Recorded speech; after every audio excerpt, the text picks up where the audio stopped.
Hey guys, and welcome back to my channel for F1 2016.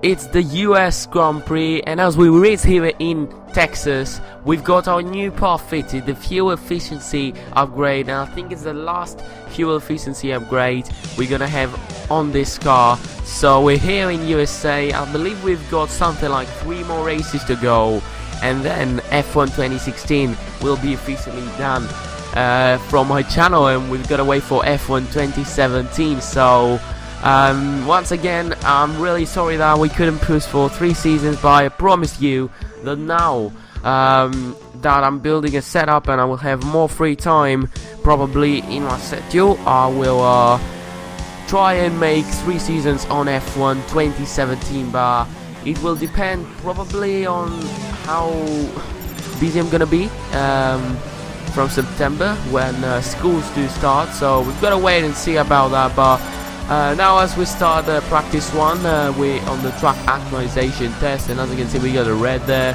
we got a couple of greens there. Yeah, it was a bit clumsy, the lap, because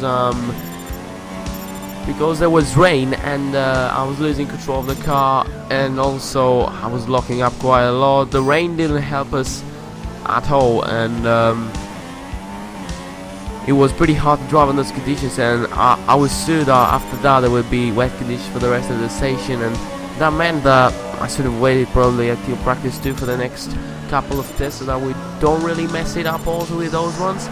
But we got a couple of purples coming now through the 3rd sector. As you can see, through this section it's really hard to take it when you have understeer all over the car, but now through this going, as you can see, DRS has been disabled, and that means it's just time for winter. So I actually pushed through this test, got it into practice 1. If we get that purple, I believe we're gonna make the perfect result. Is it gonna be? No, it's not. The perfect was 580 points and we were 450, so it's pretty much terrible.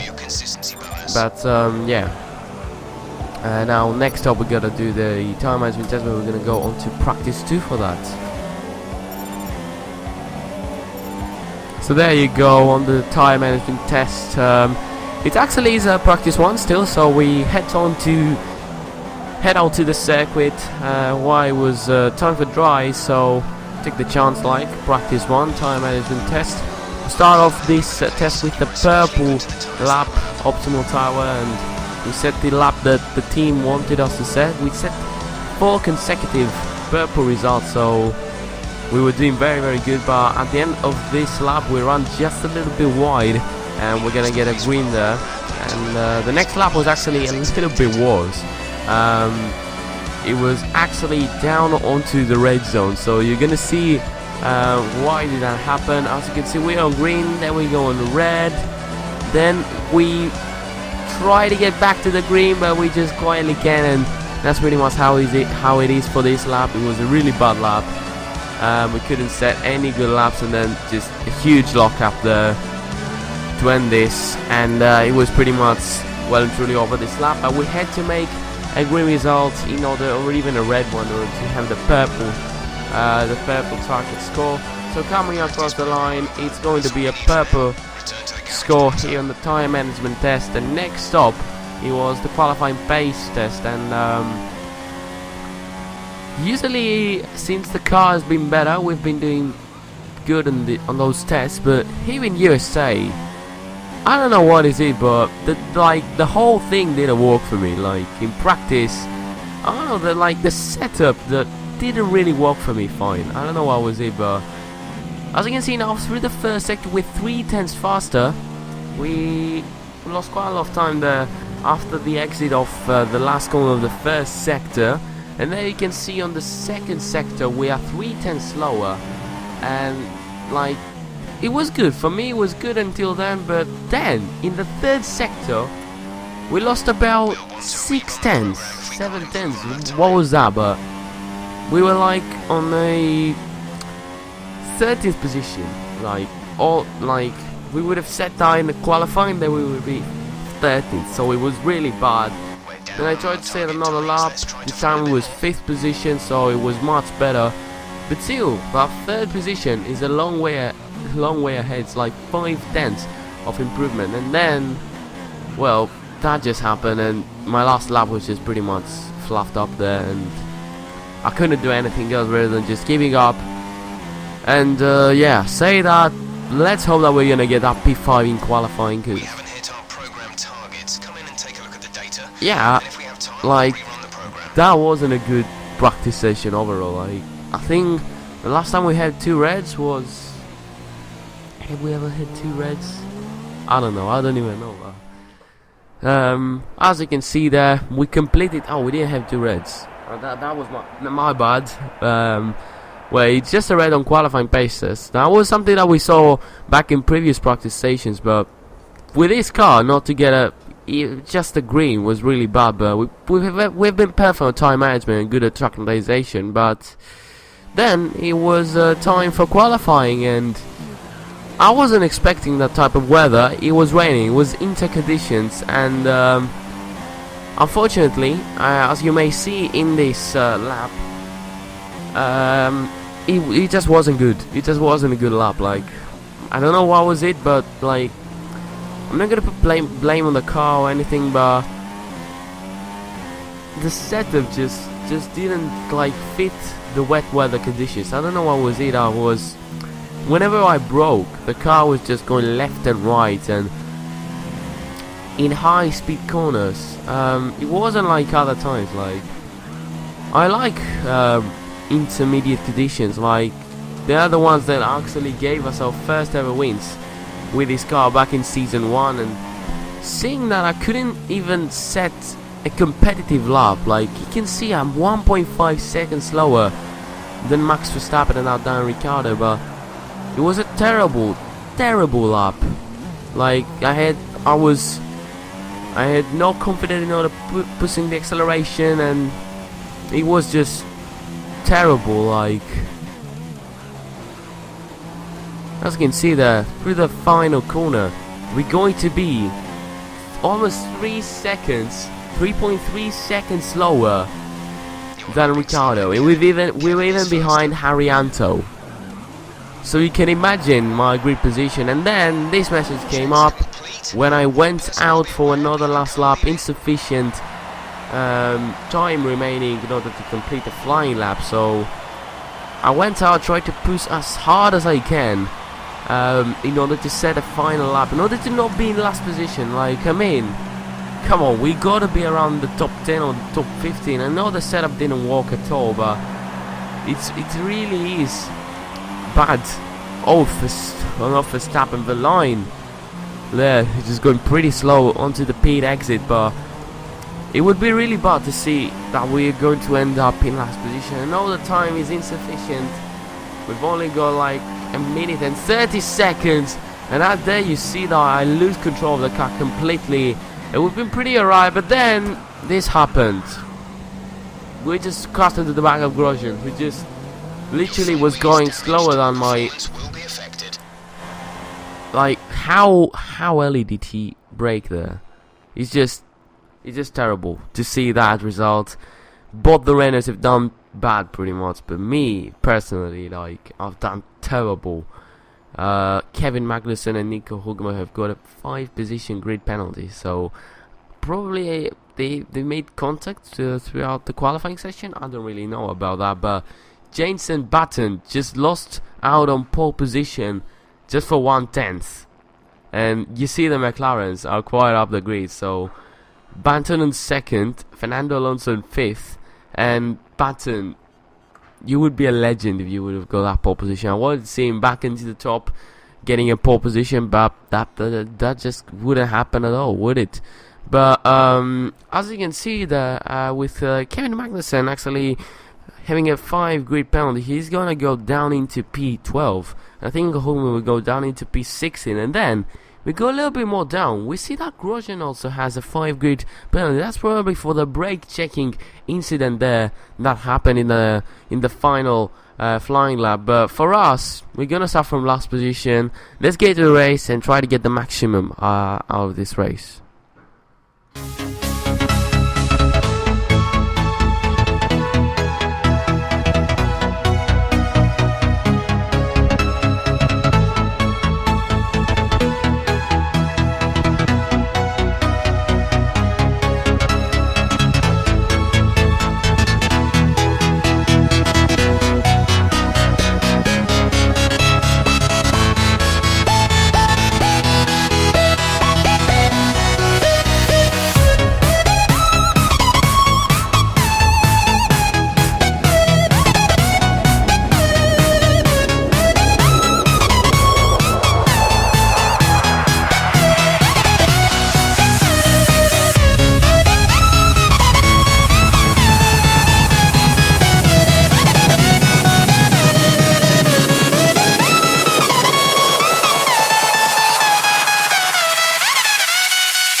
here we are on the grid of the US Grand Prix. We started from last position. As in qualifying, the setup didn't really work, as I told you before, and also my teammates start from P12, so both the Renaults.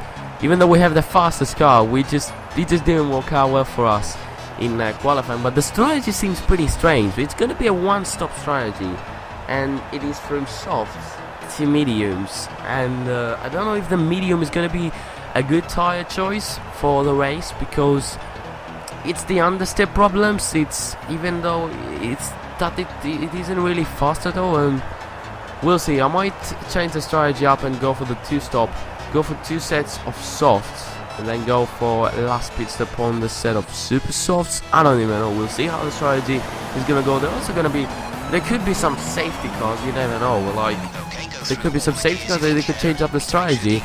But what we want here is a good start. That could only come with the dive-up. So I think now if we get the inside line, we could get some positions. It would be pretty nice to see that. But now it's 4 lights, 5 lights, and it's lights out. I don't know where we go. It took quite a lot of time for the lights to go out, but we got Christian straight away from the beginning. We get off to a pretty bad start. The line first did the same as me. He goes pretty slow. We lock up off the wheels, lost the back end there, and we actually get up the inside. 2 cars have spun there. It's Naza and Gutierrez who have spun, but we actually got my teammate, and now we go side by side with Hamilton. It's an illegal overtake, so we have to let him through there. And it's actually an incredible start. We've gained 12 positions in this first lap already, and we're actually pretty close to the top by Hamilton, who's stuck behind Bottas. So we even got ahead of our teammate. Like, that was how good my start was. Still lap 1 onto the back straight. We are. Hamilton is trying to overtake Bottas, but unfortunately his power unit isn't going to help him at all. So we're going to go up the inside of Hamilton, but on the brakes he's later than me, so he's done the business, but not for long, because we got him and we're up into P9. Next up it's Valtteri Bottas, who's up into P8, and after him there's pretty much the leading pack. So we're gonna try and get rid of Bottas and then try and fight for victory. And it really turned out to be a good race there. Like, already from the beginning we're up into P8 from P22, and it just really seems like we're doing a good race for the moment. But Alonso, Rosberg and Perez are stuck behind Baton. We go up the inside of Alonso, a bit of a risky move, a place where we don't really play smooth. These Alonso are going to bounce back. He actually squeezed us out there, so I'll give him that. He got me back there, but good move there by Fernando Alonso on his McLaren. So on lap 3 there, up the inside of Fernando Alonso, we're gonna go, and we into P7, and now onto the back straight. Can Rosberg get Sergio Perez? He can, like the Mercedes top speed. Oh, he actually goes up the inside.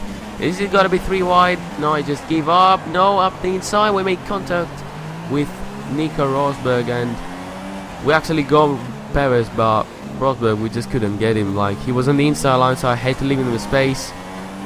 And now we've got to get rid of Rosberg onto the back straight once again. Simple move.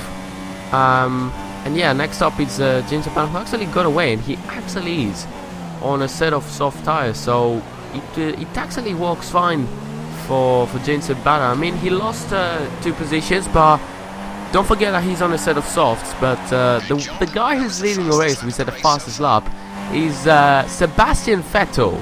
So Sebastian Vettel on his Ferrari is ahead of the 2 Red Bulls. Kevin Magnussen is out of the race. Kevin Magnussen is out of the race, and there's a safety car. Button brake checks me there. And how did Kevin, like, what happened? I've seen that he stopped on the track, but is it an accident? Is it a engine failure? What happened? And unfortunately, I couldn't even find him on the replay cam. I couldn't even find the accident itself. So I don't know what happened there for Kevin. Probably an engine failure, I'm gonna say, but unlucky there for Kevin. He's out of this race. He's not gonna get any points. But also, Pascal Wehrlein is out of the race, and Roman Grosjean is out of the race. Could that have been an accident between Kevin, Pascal and Roman? We're never gonna land because I don't have the replay camera. And Understood, copy that. the actual team radio offers me a strategy change to go on the super soft and then on medium, so I'm not gonna do that. I think an extra pit stop is not gonna be helpful to us, and we're gonna stick with our original strategy. We're gonna just go on a set of mediums, but Vettel and Baton have both gone into the pit stops, and look at what Vettel has done. He literally made a pit stop for a set of mediums, and he's right behind us. I know he's gonna be slower, but for real, if Vettel does not win this race, then I don't know who else can. Like, he's done his pit stop, he's well and truly done with his pit stops, and he's just right behind us, right behind me and the two Red Bulls. But if we really want to have chance of winning this race, we're gonna get the Red Bull. We try and go up the inside of Verstappen, quietly can't pull out a maneuver there on Max Verstappen, but that's not gonna hold us up. Ricciardo goes up. What am I talking about? Like, I've lost my voice. There's 2-1 action in this race, but Ricciardo jumps into the pit stop, so Vettel is also losing quite a lot of time in comparison to me and Verstappen. But at some point, we've got to make our pit stops for a set of mediums and actually try and go till the end of the race. But Verstappen goes pretty slow through here. We get an incredible exit. He runs wide into this corner, and we're gonna get up into P1, and that's it. From last position to first in only 13 laps, and it's just incredible how we've done that. And now we're gonna go into the pit stops. I know Vettel is gonna clear past us there, but the main thing is that we actually passed Verstappen, and I hope we're gonna stay ahead of him also into the pit stop. So let's see how good our pit stop is. Release. It's terrible. 3.4 seconds after everything I've done. That's what they have to do. Make me beat again behind Verstappen and also behind Ricciardo. So Ricciardo is actually ahead of us. Verstappen is ahead of us, and I don't know how we're gonna save this. Like, now it depends. If we get Verstappen, we could actually make it and get. We could close the gap to Ricciardo. That's what we're gonna try and do. Verstappen really couldn't get some temperature onto those medium tires for the time being, and next up is Ricciardo, but he's got some slower cars up ahead, so they could really waste him some time. But no, he actually got rid of Vietas. We do the same right now. And next stop, I don't know which car is right ahead of him, but it could be helpful. It could be helpful. I think it's a McLaren Holder, but please, someone hold up Ricciardo, like, for real. But no, it just couldn't happen. Like, Ricciardo just got away from me. He's 7.1 seconds ahead of me at the moment, so really could have cut up Ricciardo, and that's how it goes. Like, at the same time, it wasn't that Ricciardo was incredibly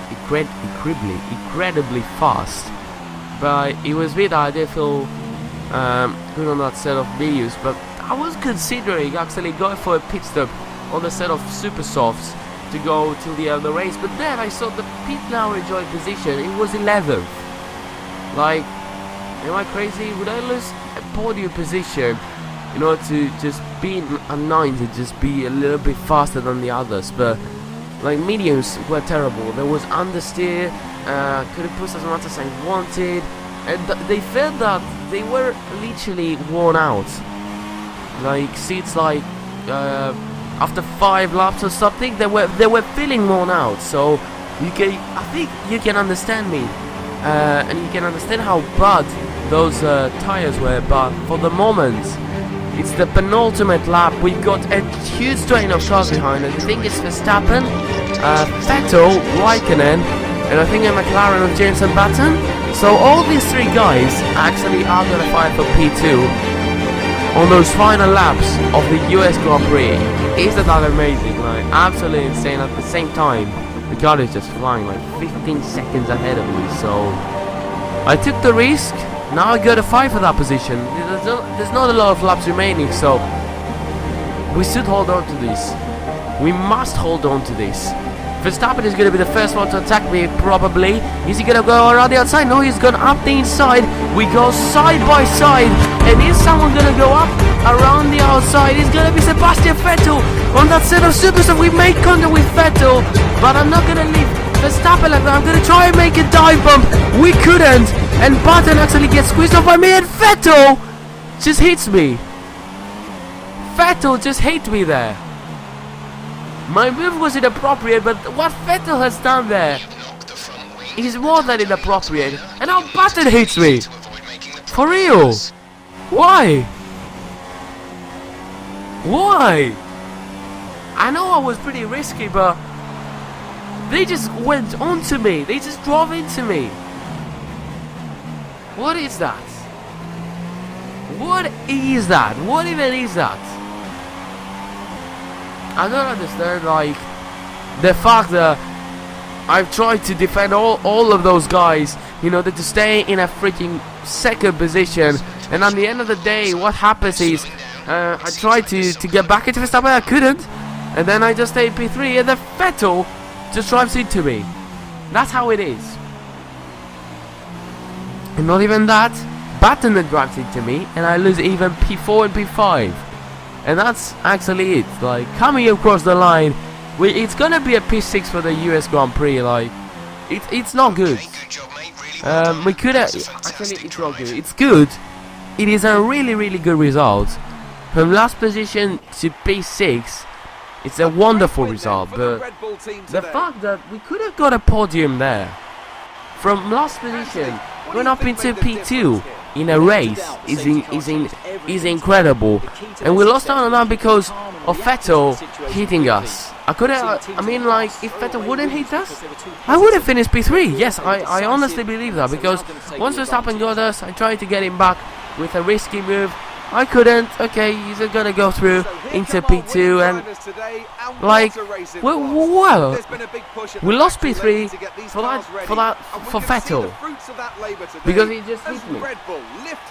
I wish he would receive a penalty and Button would be in the podium, but no, just no. I don't say I wasn't wrong. My move was completely wrong. Completely wrong. You just can't dive bomb like that, but I was just like, my mind at that point was like, I'm not gonna lose P2 just in a penultimate lap. And, you know, then, like, I even lost out on P3. That's how it is. And that's, like, pretty much, I think you feel me at the moment, because it's like, I've been fighting throughout this race to get the result of a podium finish. We had the opportunity to finish at the podium, and then this happens. Yeah, overall, it was a good race, full of overtakes, full of fights for some crucial positions, but, you know, we couldn't get the perfect result, which was the podium for me. But we're gonna fight on to the next races, to the driver standings. Verstappen, yes, he closed up the gap, but we are champions, so nothing pretty much changes with that. But for now, Hamilton actually overtakes Kevin Magnussen, and Perez has been overtaken now by Kimi Raikkonen and Sebastian Vettel. And for now in the constructors, it's the only thing that we keep on fighting for. We're 70 points ahead of the Red Bull team, and as Ferrari are now ahead of Mercedes. So it's going to be a pretty close fight between Renault and Red Bull in the constructors. But yeah, we'll see how will that go. We've got 3 races remaining. It's all going to be like Lent in a little bit of time. So that was it for today, guys. If you enjoyed, smash the like button. If you haven't subscribed already, subscribe. Don't forget to follow me on Twitter. And until the next one, I'll see you next time. Goodbye.